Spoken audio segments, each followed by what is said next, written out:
Hey guys, Leon here, Agent Double L, I don't know, whatever you want to call me, Lingting, I don't really care, but why not a commentary on card battles, or Steam, well, technically it'd be card battles specifically, in a video on Steam, but whatever, doesn't really matter. I'm just gonna start off by, showing you guys my deck. So basically I have my decks organized by land and water.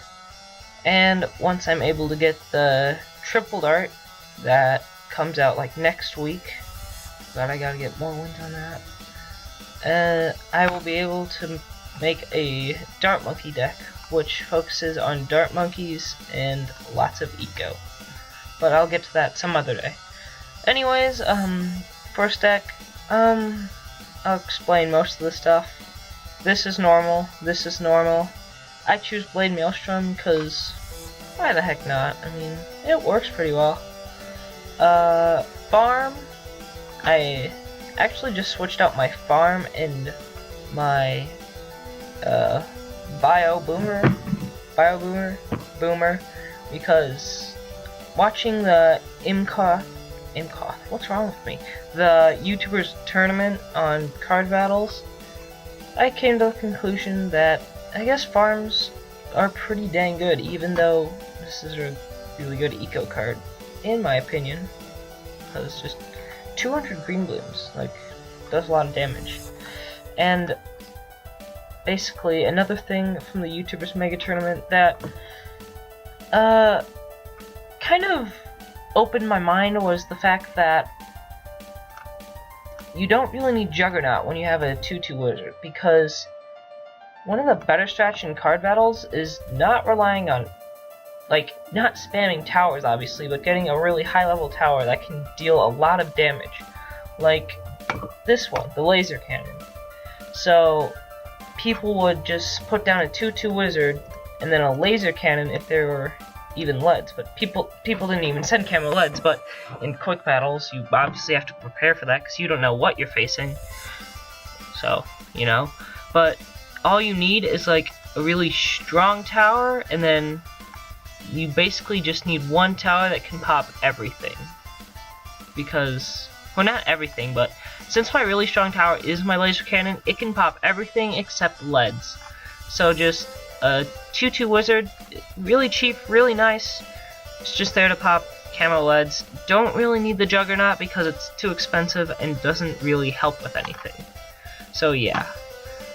Triple dart, pretty obvious why. Laser cannon, obviously. Spike Factory and Wizard, these are actually my cards that I will interchange if I find a really good player. So if I find a decent looking player, I will switch these cards out with a ZOMG card, Bloom type. ZOMG card, probably the Way of Doom, and this card with probably Bloom Impact. Unless I'm feeling they're really good and we'd go late game, I'd go Banana Research Facility, but I wouldn't be in the mood for that, but oh well. Next card, Spike Factory, Moabs. So, this card is one of my favorite cards, to be completely honest. You send 6 Moabs for, even though it's 1,000 extra, I think, if I'm doing my math right. Yeah, 1,000 extra for 6 Moabs, but you lose no eco. And you also have a Spike Storm. I personally don't use the Spike Storm. Well, I actually haven't been in a situation where I need it, but I like to send 6 Moabs on round 20 to bait my opponent into battle energying. Yes, battle energying, and then following it up with 3 BFBs, because let's say I have 1,000 eco, I can send 6 Moabs, and then I can get like 2,000 more eco while they're boosting, and then I can boost my own triple BFBs, because obviously fan club with dart monkeys. And yeah, these 3 BFBs, and 3 have a hard time defending that. And if that doesn't work, we go late game. Or I just try and outlast them if I'm playing a noob and they're actually good, so. Yeah, second deck, basically the same thing. I have 1/1 boat because that's some good stuff when you have water. All these eco cards, Dart Monkey. I guess I could switch this out for probably a Blade Maelstrom, so why not do that right now? It's funny because I've memorized all these cards by like their balloon send, and not the actual tower itself. So when I'm looking for a card, I'm usually looking for the balloon send. So that's kind of funny. But yeah, I mean, 4-2 cannon, not really. I don't know. It's just your preference. Blade Maelstrom is good in situations. 4-2 cannon is good in situations. Here we have the whatchamacallit? See, I don't remember the tower name, but I remember the balloon send. Even though I never said the balloon send, but hopefully you get what I mean. 4-2 submarine or 4-0 sub. 4-0 sub. There.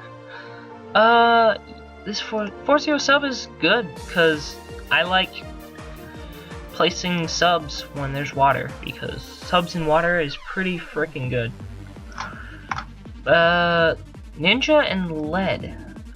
I use Ninja and lead just because it's a pretty good tower. I mean, I don't know. I don't put a lot of work in my water deck. Like, I just make it work right on the spot. Make it work somehow. I've done a little changing of it the past few days. Mainly just incorporating this into the start. Hopefully I could find it, because this is a really good starting tower. 2-1 engineer or whatever it is. Thanks. Yeah, 2-1. Very good. 1400. 800. I mean, you could switch these, but I prefer this because then you can get that space pinks. I don't know. Same thing here. If I have like that income, I'd do the same rush on around 20. You know. Oh yeah, airburst starts. I skipped this one. It's just helpful. Water. You gotta use airburst starts because that stuff's good. And then I have this boat. I understand that the balloon send is very not cost effective, or not very, but I don't know. I think it's not cost effective. I didn't do the math, but I did compare it to some other cards and, like, you know, doing that stuff. Like, you can see the tax sprayer is 500 and this is 1000, 24 and this is 40, and if you multiply this by 2, multiply that by 2, that would be 48 if I can do math. And this would still be 40 and 1000. So tack gives a little bit more eco, but a little bit more eco does mean a lot of stuff. But hey, I mean, like, it's a boat, it's a cannon ship. If someone does send something and I need a cannon ship, why not just get it? It's only 2000, which is, I guess, good. I guess, hopefully. And yeah, honestly though, there's probably better choices I could make other than that, like maybe a destroyer, but 5 regrow rainbows. That's $500 for regrow rainbow. That's actually pretty good. But I mean, this just helps get your eco up. So yeah, that's nice. Anyways, that's my decks. So why not just get right in to the gameplay? Also, before we get into the games, one thing I literally just noticed as I pressed the pause or stop button on my recording software, cough, Bandicam, cough, I noticed that this says average tower cost. And you know how it says tower type and you can change it to go like all these things and, you know, all that fun stuff. And here it's only average tower cost and can't really do anything about it. So I mean, can't really change this, but I mean, it'd be kind of interesting. I mean, it wouldn't really matter, but I just feel like it's just unfair for the balloons that they don't have an average balloon cost. So, Bruno and Lucky, I am looking at you for this one. You gotta add the average balloon cost just so we have equality in this kingdom. You wonder why they're always fighting. So yeah.